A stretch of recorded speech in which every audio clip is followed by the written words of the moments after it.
Well, good evening, everybody. It's Dave coming to you from the paddock here in Southern Maryland. We made the trip. The trip was awesome. I'm going to tell you about it. But the bottom line is it was a great trip. It's about 5 o'clock on Thursday evening. I actually got back to Maryland, to my home here in Maryland at 9 a.m. yesterday morning. I have to say it was pretty flawless trip. Had a couple glitches, but nothing really. We'll tell you about it, but nothing really very exciting. Nothing really went wrong. It was a great trip. All right, first things first, what am I smoking? I'm smoking my Maryland Meerschaum Church Warden. It's starting to color up. It's weird these center medallions aren't coloring up yet, but the externals are. Look at that stem coloring up. Top of the rim here, top of the bowl, I mean. Nice church warden stem, nice wide, almost boat tail, bit on the end of it. Anyway, I love this pipe.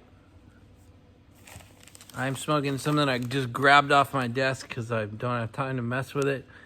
This is something that I was given to at Johnny's meetup months and months ago. King's Ransom. Can't read that backwards. And it's by the Milan Tobacconists. Anyway, so far so good. I'm a couple of puffs into it. I'm just trying to get my Maryland act together here. It's been a good couple days.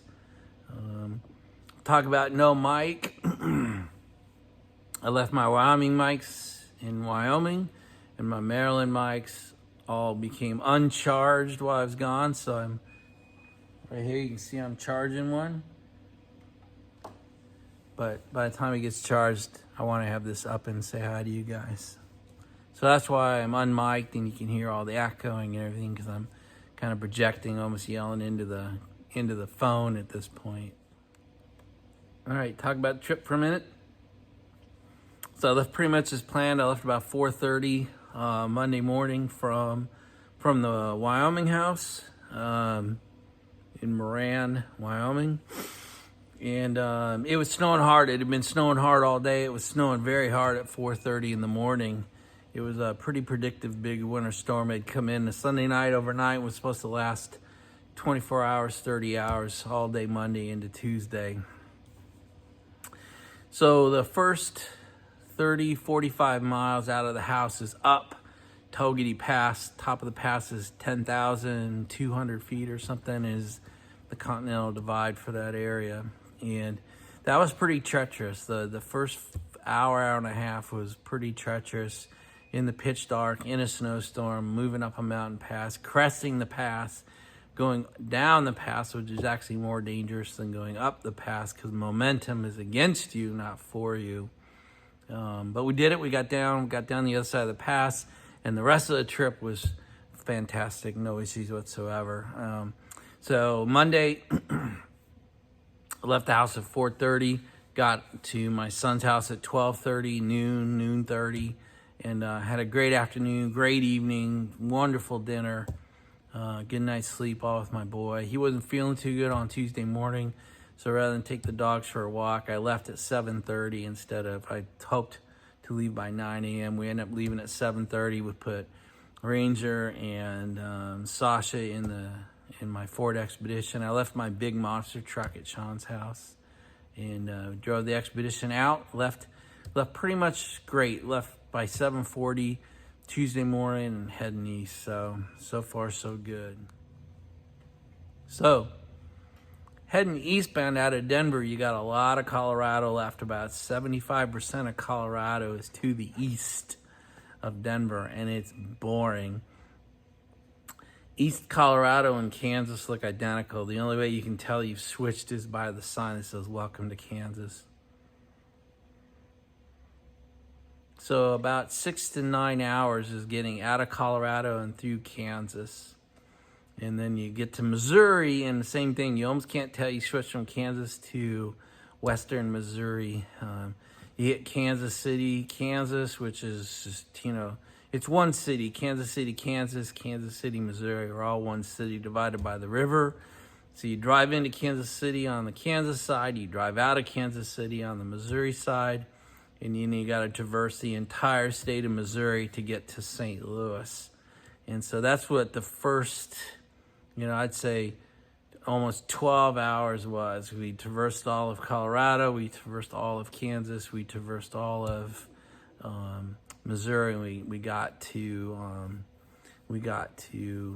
St. Louis, and the decision was, do we want to spend the night or keep going? So had to have pull over and really look at the map. We decided to go for it. It was I was feeling great at 7, 8 o'clock at night. We just kept going. So I-70 kind of turns a little bit northeast at that point, and it's basically a straight traverse east from Denver, Colorado to St. Louis, Missouri. Very little northern, southern movement. It's all eastbound. St. Louis, you take kind of a northeast corridor. You start heading up, and the terrain changes. The United States changes. You leave the Midwest as you hit St. Louis, and you hit more of the eastern looking. And so you head towards Indianapolis in Indiana. That's a good 3-hour run or more from St. Louis up to Indianapolis. And Indianapolis is where it turns. Basically goes back to due east, and you then come out of Indianapolis and you head towards the Ohio cities. You hit 3 of them. I think we hit Dayton first, and a few hours later we hit Columbus, and then you exit Ohio.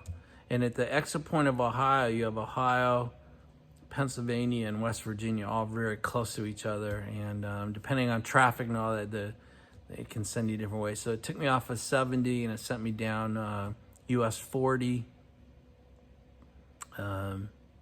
Anyway, it was great, but I held up throughout the night. I caught my second sunrise occurred after we had traversed all of Indiana, all of Ohio. As I was leaving Ohio, the sun started rising again. You get through Ohio, you get through West Virginia, you get into Maryland. It's another 3-4 hours to traverse Maryland. But we pulled into our house at about 9:30 Wednesday morning. So we left at 7:30 Denver time, which is 9:30 Maryland time. So it took 23 and a half hours nonstop to get from Denver to my house in Maryland. We stopped 3 times for gas. Each stop was about 20 minutes. The dogs were great. It was already dark out for all 3 stops, so they were happy. They just got out, went pee, had some water, and got back in and went to sleep. So that was really it. 3 cups of coffee, a couple of 5 hours, no food really.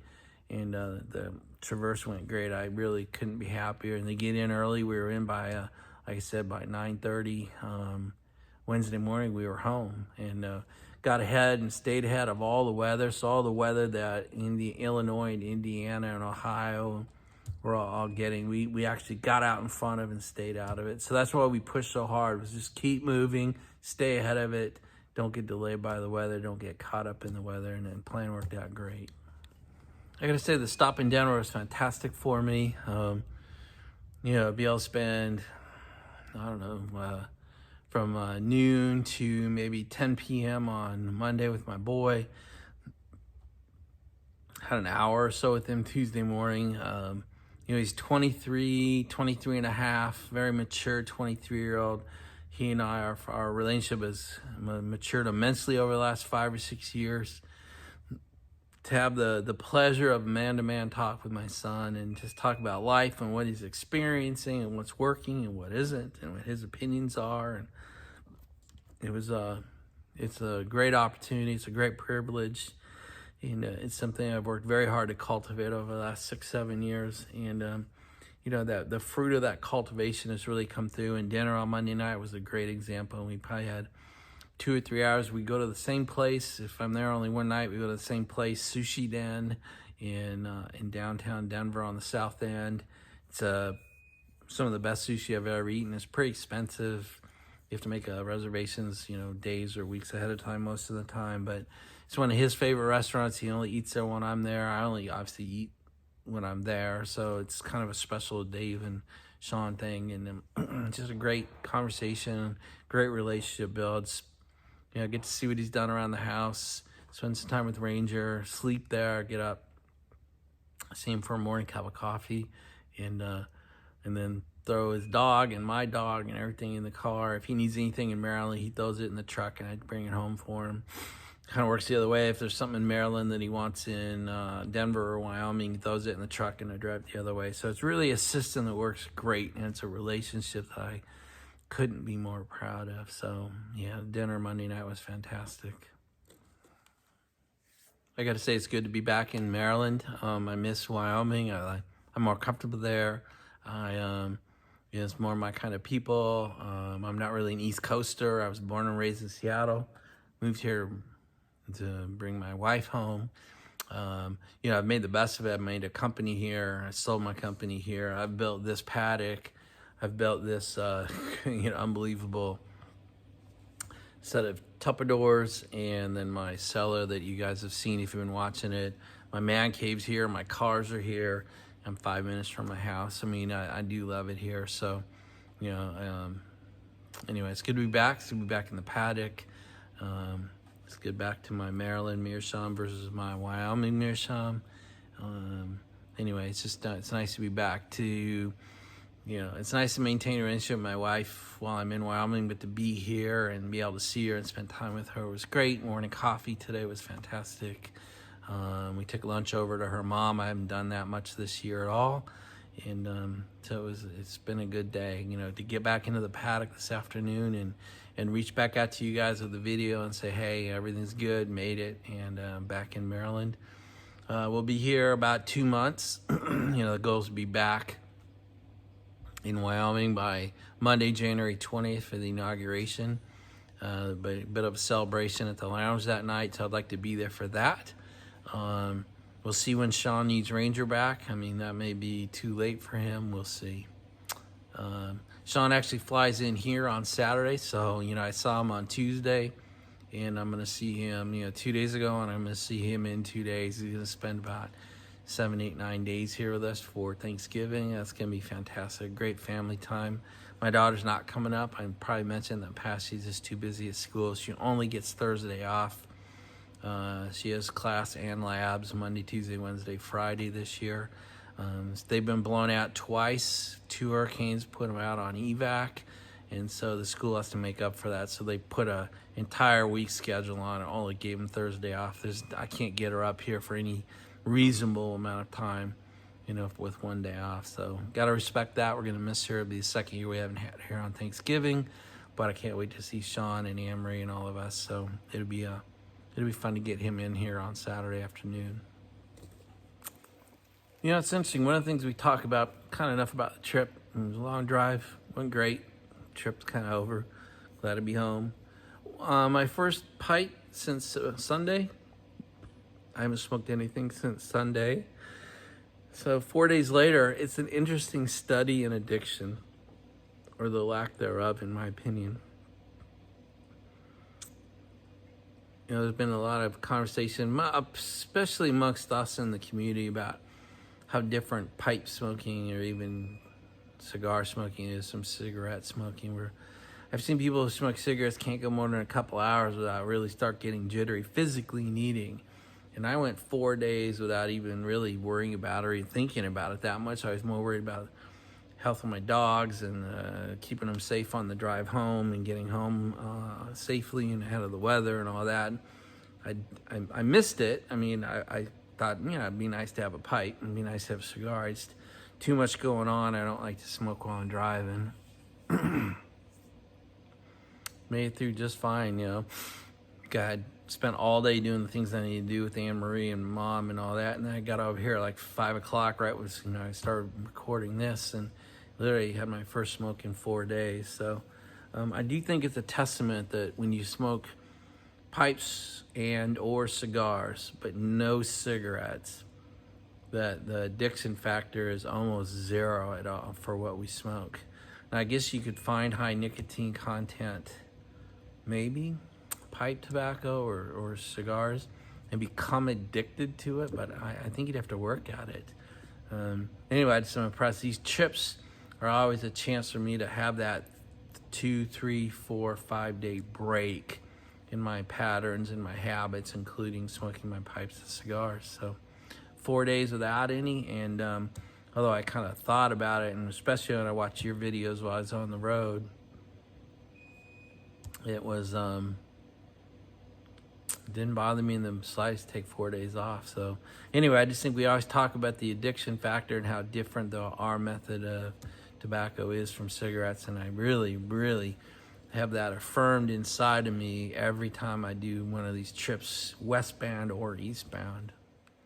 So one thing I picked up in Denver was my son's dog, Ranger. I mean, if you're an OG, you've seen him on the videos, and I'll show him. We'll do a dog yard chat maybe tomorrow night on Friday. But I picked Ranger up, and he's not overly affectionate at times, but sometimes he almost demands it. And there's a pretty funny one in the truck. I mean, it was a little bit dangerous, but I finally let him on my lap, and I'll just show you a quick picture of what he looked like. He was happy as could be and sat there and actually fell asleep. Probably sat there for an hour or two. So when an 80-pound dog falls asleep on your lap, it can be pretty funny. But traffic was light. You're not doing anything but this. And so anyway, I let him up. So I'll just show you a quick picture of that.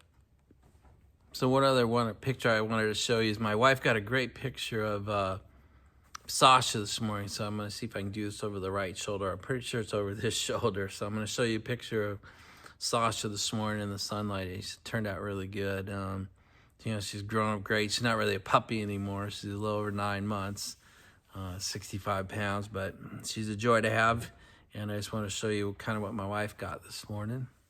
All right, and the last thing I want to show you is a picture of second sunrise.